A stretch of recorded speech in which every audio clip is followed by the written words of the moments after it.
Good evening and welcome to the webinar on the new draft Willoughby Comprehensive LEP and DCP in relation to the Willoughby industrial lands this evening. My name is Norma Shanky-Williams, and on behalf of Willoughby City Council, I wish to acknowledge the traditional inhabitants of the land on which we stand, the Aboriginal people, their spirits and ancestors. We acknowledge the vital contribution that Indigenous people and cultures have made and still make to the nation that we share, Australia. Now, before we start the webinar proper, I think it will be useful to watch a short introductory video of the rationale for the new draft LEP and DCP with our Mayor, Tanya Taylor, and with Dr. Deborah Deering from the Greater Sydney Commission. Cue video. Willoughby is a wonderful place to live. It is a city of diversity with beautiful landscapes, people, and of course our vibrant CBD. Willoughby is a very diverse place. It has an important centre at Chatswood. It has some really much loved and very successful local centres. Our residents really value our beautiful bushlands and of course our urban environment and our CBD.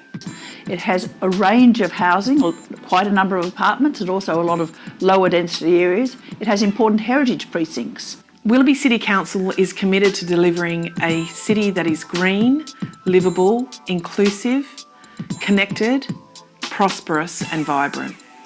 Over the last 5 years, we've engaged with the community to help us develop the local environment plan. The Local Environment Plan, commonly called the LEP, is the planning instrument which actually sets the framework for future development.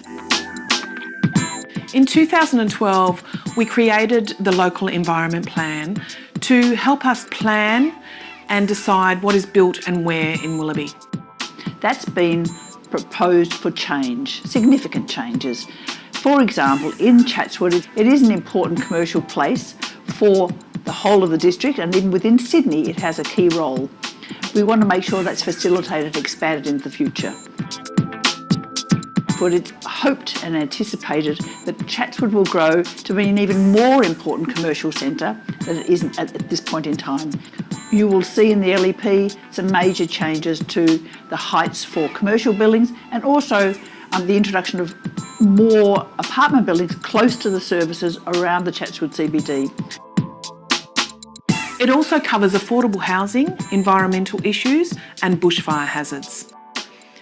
The Local Environment Plan outlines subdivision sizes, heights of buildings and the amount of floor space area on which you can build.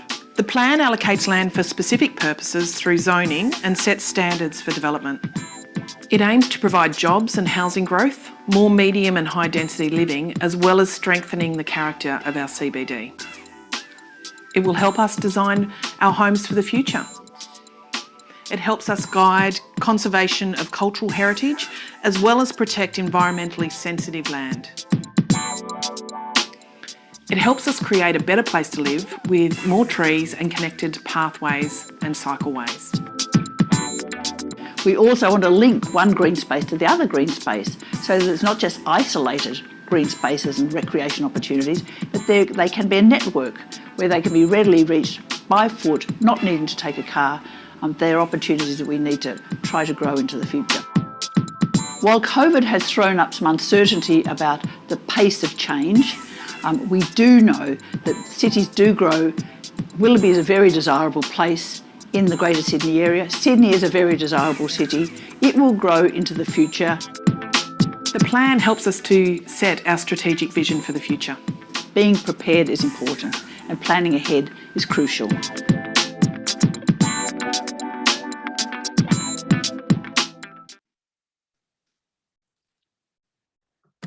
I hope you found that interesting. Of course, it's a very light touch on industrial lands in the video, but we'll rectify that tonight with the information we'll be providing in the webinar.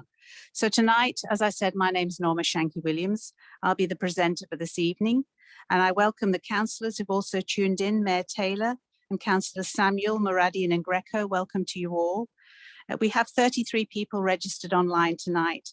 And we had hoped to see some people in the chamber, but we haven't this evening, I have to say. I think that's probably indicative of the fact that you can watch the webinar later and you can return to it at any time. So it makes it very easy for people to watch in their own time frame.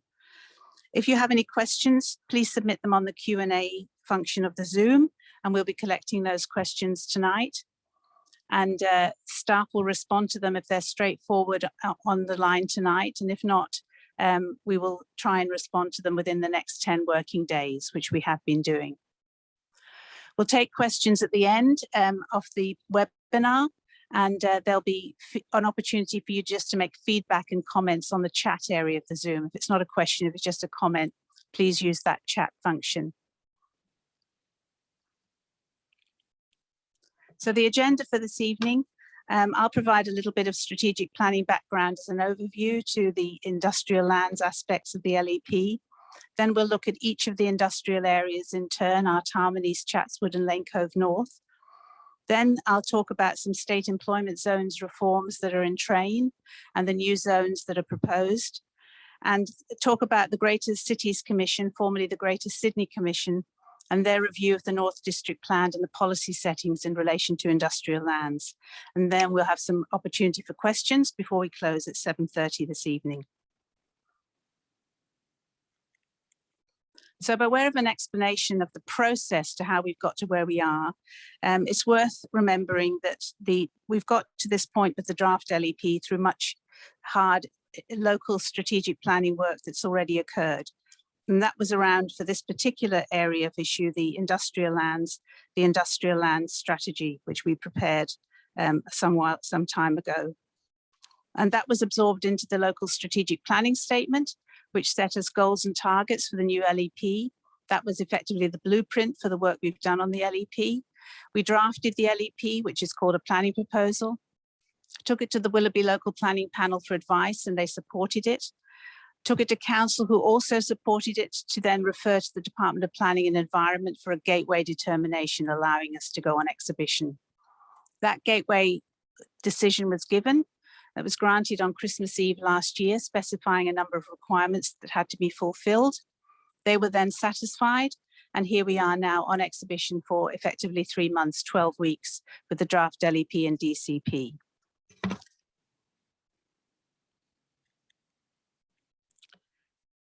Guiding us in the work we've been doing on the draft LEP has been the North District Plan, which was made in 2018 and was the work of the Greater Sydney Commission at the time, and now the Greater Sydney Cities Commission. It sets 10 directions, of which the 7th is about jobs and skills for the city, and sets indicators about increasing jobs in metropolitan and strategic centres, and our strategic centres in Willoughby are Chatswood and St Leonard's.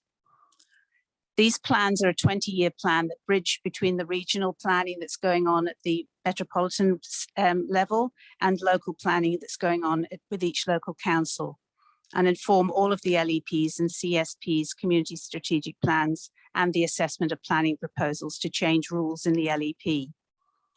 There are 6 planning priorities in the North District Plan, and 2 are relevant, one more relevant than the other, arguably. Planning priority N9 is about growing and investing in health and education precincts, the Royal North Shore precinct in this part of St Leonard's, just to the south of the Artarmon industrial area. And N11, which is very important, which is the policy of retaining and managing industrial and urban services land. And that applies not just to Artarmon, but to other industrial areas in the North District. Following the North District Plan and the advice that we received and the objectives that were expressed in that, we took our own Willoughby industrial land strategy to council in 2020 after quite a lot of community consultation work that had started in 2017 with an industrial lands position statement, when we held a number of in-person meetings, one in East Chatswood industrial area, one in Artarmon industrial area. And we received quite a lot of support for increasing the floor space ratio of buildings in industrial areas, and the maintenance and strengthening of the industrial lands, and improving the amenities and design of our industrial areas. So we took that feedback, composed the industrial lands draft strategy, and took it to council, and it was endorsed and became the Industrial Lands Strategy 2020. So this delivers on the directions of the North District Plan about retaining and managing industrial and urban services land. It reinforces council's commitment to recognising how important these lands are for Willoughby and for the region in general. and provide for local employment in the trades and other areas and urban services for Willoughby and the region, the Lower North Shore region.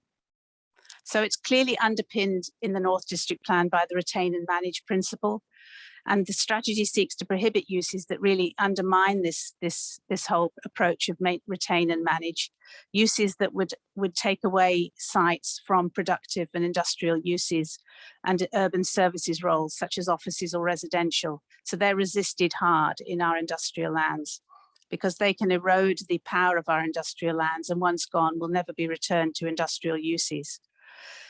The strategy strives for a flexible mix of uses and recognizes that we have to be innovative, that we have to be ready to spring and turn and change and welcome new uses and new opportunities. So we have to be responsible to the future needs of the city. At the same time, after the North District Plan came out, all councils were required to prepare a local strategic planning statement. I talked about it in an earlier slide. So this council prepared its own local strategic planning statement, and it was endorsed in March 2020.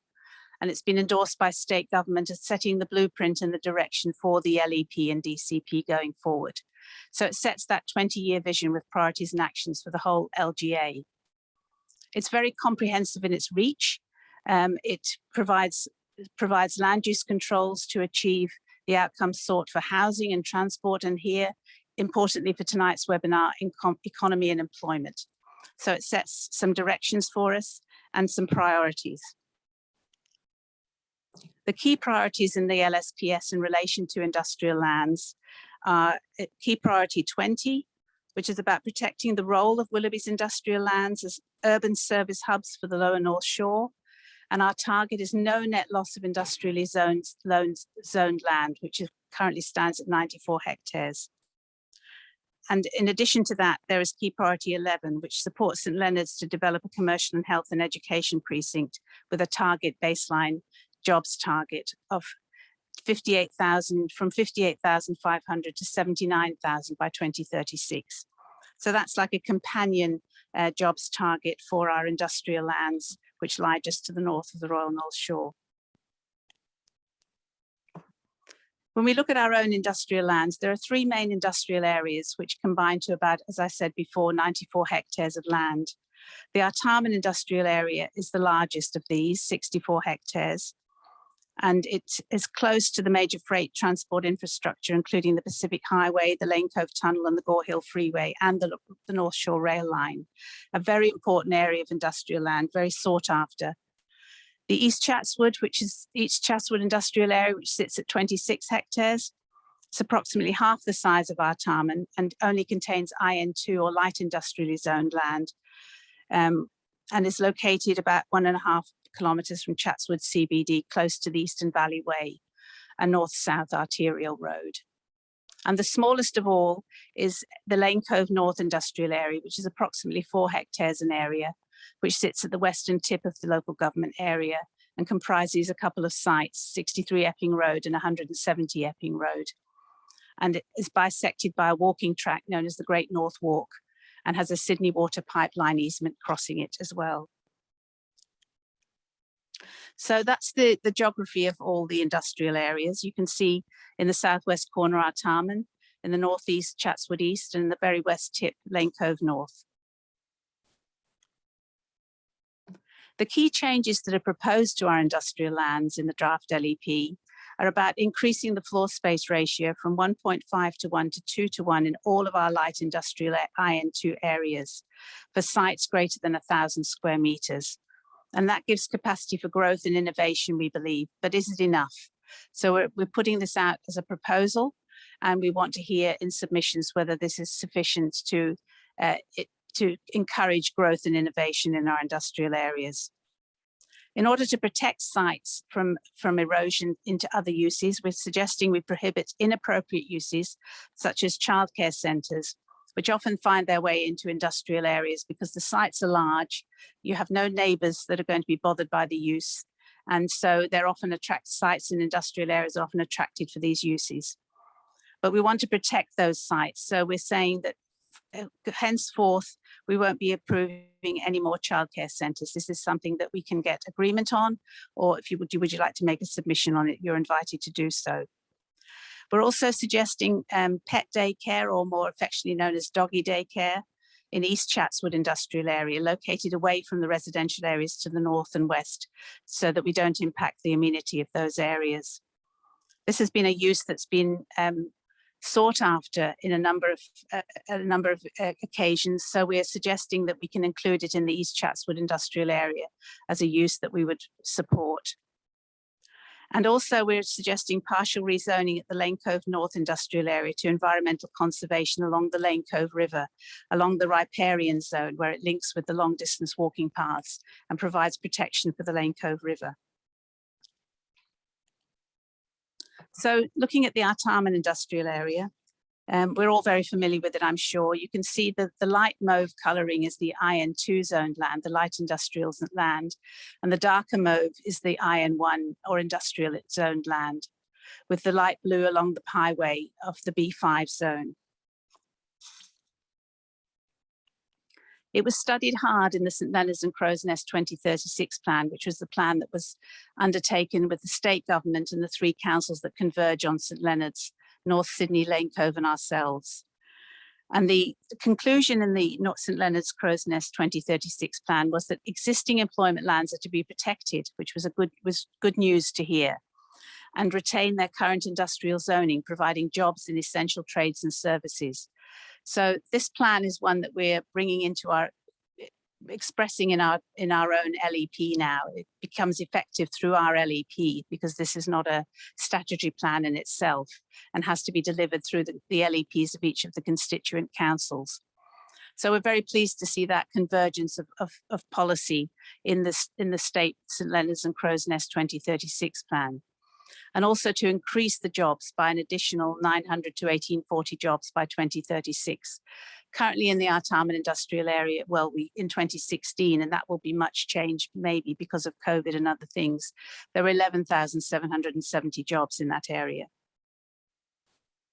But it's good to see an alignment with the policy thinking. So here we talk about the Artarmon industrial area. And that's a larger image showing the IN2 and IN1 lands nicely identified. And the proposals are that in the IN1 zone, which was that dark mauve colour, the general industrial zone, currently there's no height controls. We control density through floor space ratio. And the floor space ratio is 1:1 with sites greater than 1,000 square metres permitted to go to 1.5:1. We're suggesting that in that IN1 zone, we keep those current controls. And is that something that could be supported?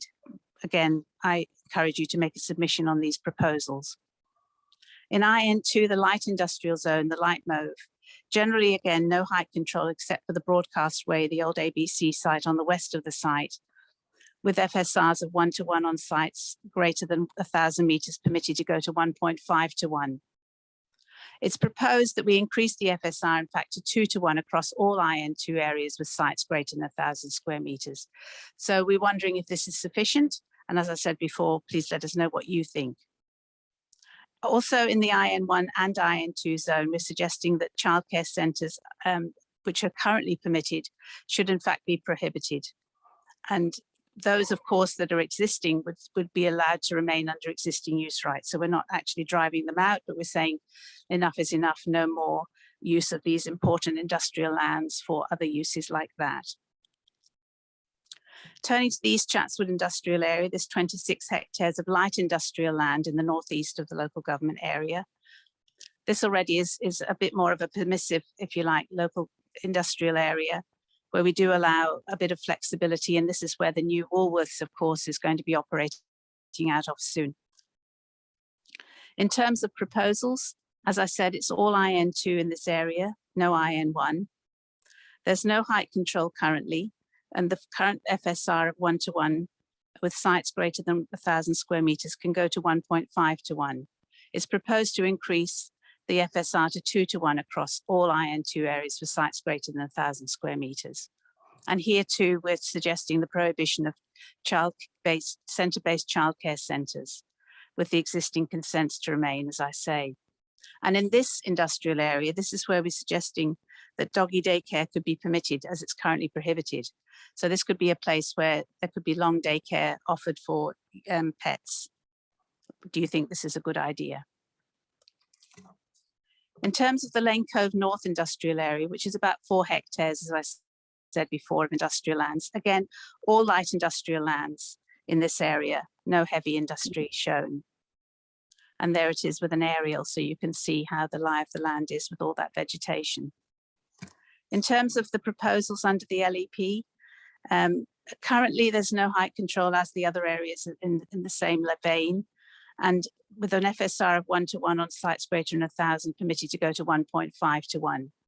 The proposal again is 2:1 across all IN2 sites for sites greater than 1,000, and again 1,000 square meters. And again, centre-based childcare centres should be prohibited, we're suggesting, with those that exist to be allowed to remain. And with the zoning proposed, not IN2 light industrial, but around the perimeter of the site adjacent to the Lane Cove River, C2 environmental conservation zoning should be applied to protect the riparian qualities as it abuts the river itself.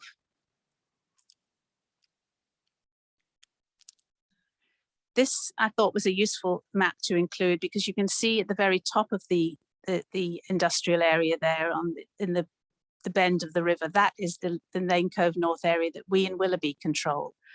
That majority of the industrial lands to the south is in the control of Lane Cove Council. And we talk regularly about aligning our approaches to the lands in both of these areas because we have this rather strange little edge of the industrial lands in our control.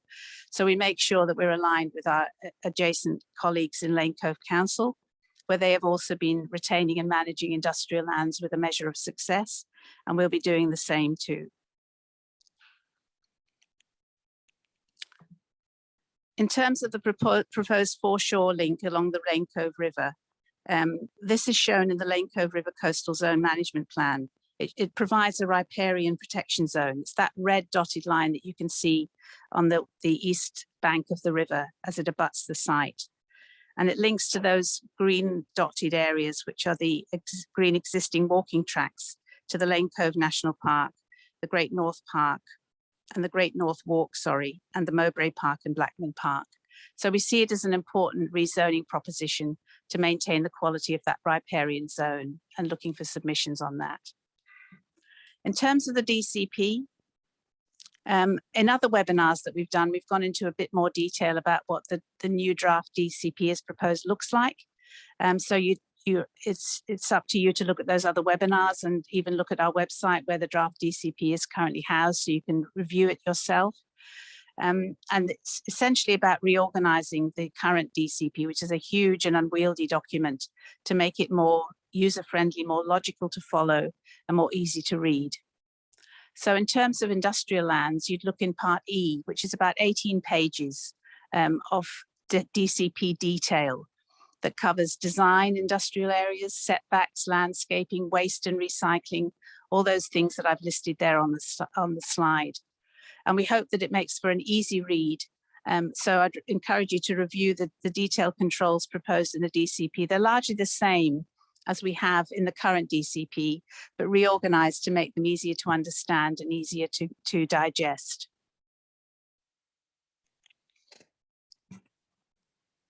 In terms of state changes to employment IN and B zones, while we've been doing our own local strategic work, the state's also been doing changes to the state planning framework. So the existing business B zones and industrial IN zones are going to be replaced with 5 new employment zones and 3 supporting zones. And these reforms, the rationale for these zones changes are about demonstrating the state government's commitment to supporting a productive economy by enabling business and jobs in the locations where they're needed. They also want to simplify the employment zones framework and try and hope that it will be fit for purpose and support productivity and jobs growth, while facilitating delivery of strategic plans and planning priorities. A key outcome is supposed to be to ensure employment zones provide clear strategic intent, which we think they do, include clarity around their application, and increase flexibility around land uses, which we view with caution, because we don't want too many inappropriate land uses slipping into the new zones. So as I said, the existing business and industrial zones will be replaced by 5 new employment zones and 3 supporting zones under the standard instrument order, the standard LEP. So these new zones are where we have a B1 and a B2 zone. We have a new E1 local centre zone replacing those 2 zones, neighbourhood and local centres. But for tonight's, and also the E2 commercial centre for the B3 commercial core zone. But for tonight's webinar, the important changes are the E3 productivity support zone and the E4 general industrial zone, which brings together in E3 the B5 and B7 zones, business support, and E4 general industrial, which brings together IN1 general industrial and IN2 light industrial. And the 3 supporting zones, the one that's relevant to us really is B4, which is the mixed use zone, which will be called MU1. The transition details are really on exhibition now with the Council's draft LEP. The state government asked us to exhibit in parallel with our LEP, so the outcomes of the exhibition will be reflected in our final LEP. So again, you're invited to have a look at the detail of this, which is also on Council's website, and give us your views about whether or not you think that these changes that are proposed by the state government will actually deliver benefits and dividends to the way we work and our local government area. In terms of B7 zoned land, it's only in our industrial lands, it's only in Artarmon and follows that Pacific Highway line, north and south, along the western side of the Artarmon industrial area. In terms of what these zones have proposed, for the B7 zone, which becomes the E3 zone, Council put forward some changes to the state proposals. And these include stipulating extra prohibited uses such as cemeteries, which are currently listed as possible in this zone, eco-tourist facilities, heavy industrial storage establishments, residential accommodation, sex service premises, signage, tourist and visitor accommodation. And I've doubled up there with residential accommodation because I find it so difficult to accept in a productive area. So we have suggested that these uses be prohibited in E3 and not be included as possible. In terms of E4, which is the combination of the IN1 and IN2 zones, councils have also suggested a series of new objectives in the zoning that the state government has put forward. And those include to identify and preserve industrial lands to meet the current and future general industrial needs of Willoughby and the wider region, and to accommodate industrial development that provides employment in a range of goods and services without adversely affecting the amenity, health or safety of residents in adjacent areas. So we think they're important new objectives that the state should accommodate in the new changes. We tried to oppose industrial retail as a permitted use, but we were unsuccessful in that because it's a mandatory use in the standard instrument. And we are still seeking to prohibit centre-based childcare, as I've explained before, and also seeking to include doggy daycare in a new definition specific to East Chatswood. These changes and these proposals by the state government are on exhibition for comment, as I said, with our own draft LEP and draft DCP. Also happening in the wings is the work that's being reviewed by the Greater Cities Commission, as it's now called, formerly Greater Sydney Commission, where they're reviewing their industrial lands policy. The North District Plan came out in 2018, and so from 2021, the Commission have been leading a review of the industrial and urban services land retain and manage policy, which they refer to as the policy, under the Greater Sydney Region Plan. There are 159 such areas like the ones we're looking at in Willoughby tonight that rely on that retain and manage policy. The review of the policy responds to the Productivity Commission's white paper, which said they should be evaluating the retain and manage approach to manage industrial and urban services land in Greater Sydney against alternative approaches to identify what would maximise net benefits to the state. So we're being asked, is this the right policy to retain and manage? Or are there some flexibility that we should be including in that retain and manage policy?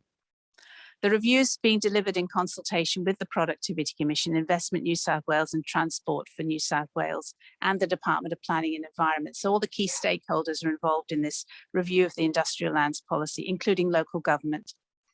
And the review process has considered stakeholder perspectives such as ours, and advice from international experts and business insights and technical analysts. We're worried about the weakening of the policy of retain and manage, which we think is very clear. It's been very successful in defending uses which wanted to interfere and erode industrial lands.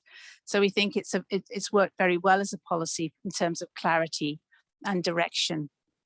So we're watching this review very carefully.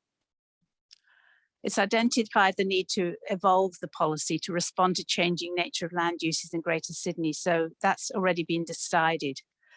But it has highlighted the importance of a policy that considers the future needs of the city and talks about a connected, productive and effective network of industrial lands. That is vital for a sustainable city so that you don't have all your industrial lands in the west of the metropolitan area, for example, because they've all been redeveloped for other uses in the east because the land values are so high.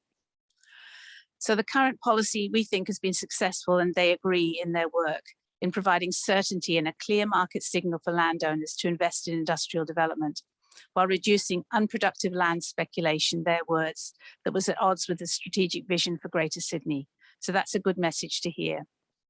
And an update to the policy will enable the continued protection of industrial lands, which is also good to hear, while maximising the productivity of those lands for the state's welfare. And of course, we all want to see the productivity of our lands maximised. But the protection of those lands is a very important message to hear. And the review has highlighted the value of the need to secure industrial capacity so that we've got enough land and a sufficient floor area of the right type to meet the industrial needs now and into the future. So even although some areas may not be providing a huge amount of employment now, we know that if this land is lost to other uses, it will never be restored. So we have to be ready for needs that may come out of future changes in circumstances. The importance of supporting economic resilience and future business investment at a time when there is increased demand for industrial lands. And we know that during COVID, we were driven to thinking about the need for more warehousing to get goods and services to people quickly and well distributed across the metropolitan area. And also a view to making sure that we had some certainty of our own production systems and maybe return to more manufacturing in Australia.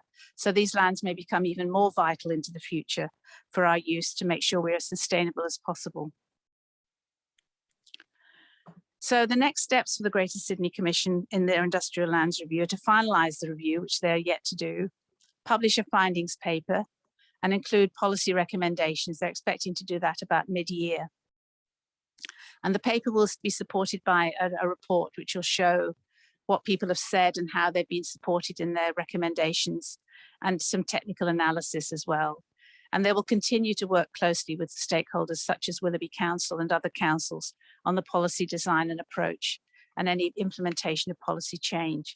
So we're pleased that they're working closely with us, and we hope that will come to a good end, and we will have a strong retain and manage policy at the end of the day, so we don't see the erosion of our industrial lands to other uses which could be more suitably be located elsewhere.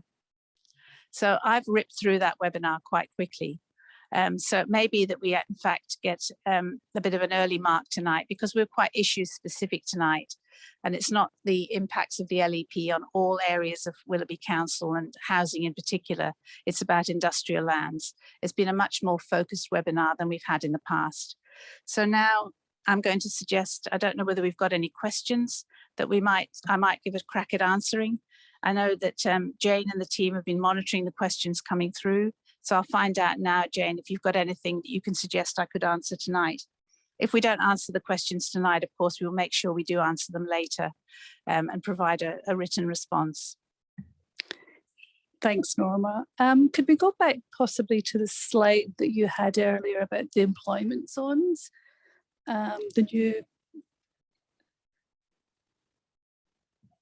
This one? Let me just have a look.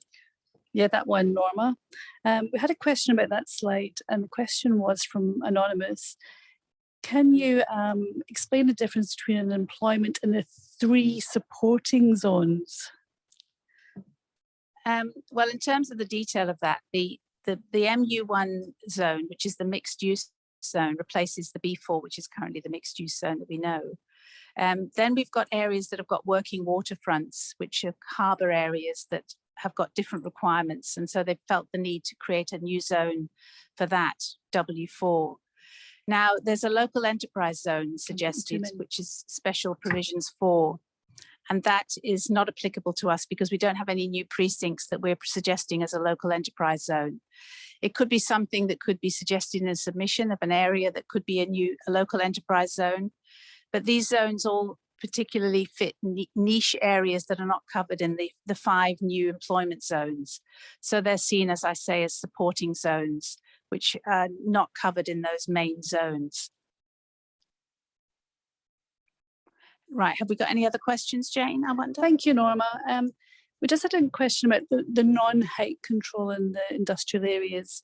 So with no height control, can we get a tower in the industrial area? No, we can't, because the floor space ratio will control that density of development. It will not be a high-rise tower scenario, and neither does it fit industrial areas anyway for the needs that they have. What is starting to emerge, as people may be aware, is multi-level warehousing, which is very common apparently in Asia now. And we're just starting to adapt those uses. So they'll be brought in, I think, in coming months and years into our industrial areas. But we'll be talking about 3 or 4-story developments, nothing that would be described as a high-rise tower. The floor space controls the density. Another question, Norma. Is it the intention to encourage redevelopment of current IN2 retirement areas with higher density? It's not the intention to replace the industrial uses that are on IN2, but to encourage as much density as required. And we're proposing, as we said, a 2-to-1 FSR on sites greater than 1,000 square meters. So this, we hope, will give the opportunity for more dense innovation and technology uses that could occur in industrial lands. We want to be as nimble as we can to respond to those uses. But we don't want necessarily, we're certainly not looking for height in our industrial areas. We're looking for good floor space amounts that are flexible to respond to new technology and new innovation. So we're trying to be as supportive as we can for that future good use of our industrial lands. Thanks, Norma. Are data centres a permissible use in the industrial areas? They are, yes. Simple answer. That concludes all the questions, Norma. Well, that's terrific. Thank you, Jane. And if any other questions have come through or are any difficult to answer questions come later, we will certainly put our best foot forward and answer them for you. So in terms of tonight's webinar, which is I'll have to go through all these to get to the last slide again because I did backtrack onto that slide. Of course, we're on exhibition until the 7th of June, which will have been a period of 12 weeks. This is the final webinar in the series of local centres webinars, but this one, of course, is focused on the issue of industrial lands. So the feedback we received today will be included in a feedback report, and the report to council that we will take will reflect the feedback we've received and any changes that we suggest should occur in terms of our LEP and DCP as proposed now. We'll take that to a meeting, we think around about October, to the council and seek either finalisation or endorsement to re-exhibit if the changes are so significant. So we may be taking the new LEP to the DPE for making this year, although I think it's a more likely scenario would be we'll be taking it next year after a second period of exhibition, but we can't confirm that at this stage until we know the range and the significance of changes that we might be seeking once we've had a look at the feedback we receive. So we are expecting that by 2023 we will have a new draft, a new LEP and DCP, no longer draft. So I thank you tonight for your attendance at this rather short webinar. But it'll be available to you tomorrow to look at and listen to again. The slides will be on the Have Your Say site of Council's website, and you can revisit it whenever you like and recall what was said and have a look at the slides in detail. So thank you again for your attendance, and I wish you all a very good night. Thank you.